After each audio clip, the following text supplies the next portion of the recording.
মা যখন 1000 টাকা দেবে বলে। এই মানা, বলছি রান্নাঘরে বাসনগুলো আছে, একটু মেজে দে না, তোকে আমি 500 টাকা দেব। ঠিক আছে, 500 টাকা দেবে তো?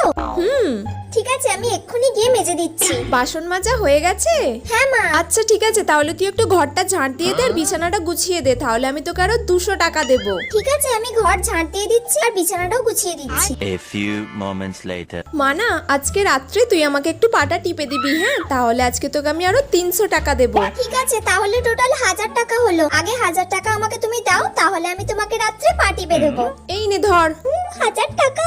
A few moments later. মাসি ফোন করছে, তার মানে নিশ্চয়ই মাসি বাড়ি পৌঁছে গেছে। হ্যালো, হ্যাঁ মাসি বলো। বাড়ি পৌঁছে গেছি আমি, আর তোর মায়ের হাতে 1000 টাকা দিয়েছিলাম, ওটা দিয়ে চকলেট কিনে খাস। তুমি আমার জন্য মায়ের হাতে 1000 টাকা দিয়ে গিয়েছিলে? মাসি মাকে 1000 টাকা দিয়েছিল আমাকে দেবার জন্য, আর মা সেই 1000 টাকার বিনিময়ে আমাকে এতগুলো কাজ করিয়ে নিল।